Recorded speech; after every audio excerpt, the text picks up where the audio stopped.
আল্লাহ পাক বলছে মারতে এমনভাবে মারবেন, মারতে বলেছেন, নবীজি বললেন ওয়াজরিবুহুন্না জরবান গায়রা মুজাররিহ, এমনভাবে মারবেন যেন সে কষ্ট না পায়।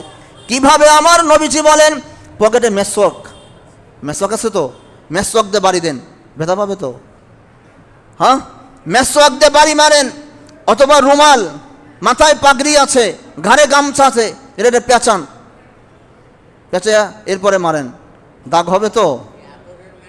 জি, আদরের মারি মারতে বলছে, ওই শিখ দিয়ে মারতে বলে নেই, এটাকে ইসলাম বলে আদরের মায়ের মারে। আরে ভাই, সমাজ বলে এমন ভাবে মারো, হ্যাঁ শুনেন, সমাজ বলে এমন ভাবে মারো, মারে একদম শেষ করে দাও। সমাজ বলে স্ত্রীকে মারো, সমাজের বিধান, স্ত্রীকে মারো, আর নবী বলেন মারো, আল্লাহ বলেন মারো।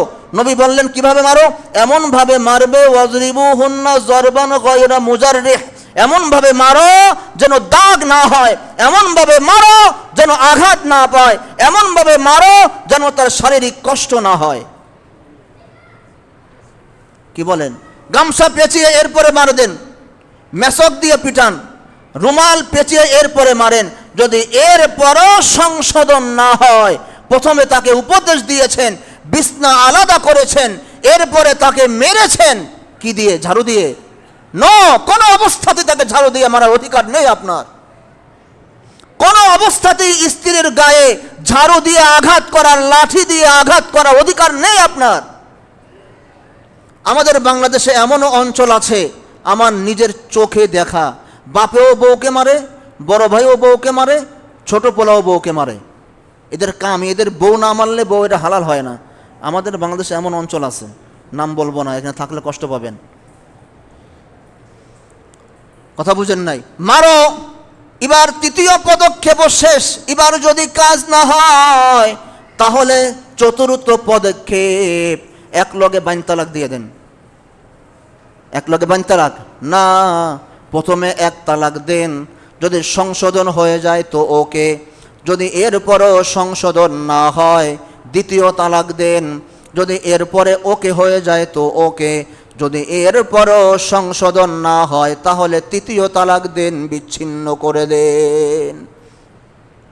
এটা আমাদেরকে ইসলাম শিখায়, আর অসভ্য সমাজ আমাদেরকে শিখায়।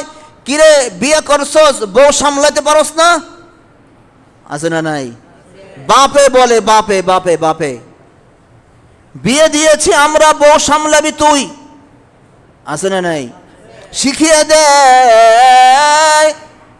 তো এবার উঠতে বসতে বকা চকা, চর থাপ্পড় কিল গুতা তো আছেই, আছে না নাই? তার উপর জুলুম করেছেন, এই ঘরে শাশুড়িও জালেম, জামাইও জালেম, পুরো পরিবারটা জালেম। আছে না নাই?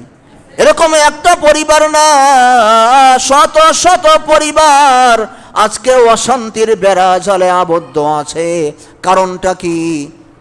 কারণ হলো পারিবারিক জীবন পরিচালনার ক্ষেত্রে আল্লাহ পাকের দেওয়া যেই বিধানটা আছে, ওই বিধানকে বাদ দিয়ে হয়তো আমরা কেউ বিজ্ঞানকে গ্রহণ করেছি, কেউ আমরা প্রযুক্তিকে গ্রহণ করেছি, অথবা কেউ আমরা অপসংস্কৃতি সমাজকে আমরা গ্রহণ করেছি, যার কারণে দিন যত যায় পারিবারিক জীবন আমাদের জন্য অশান্তি হয়ে যায়।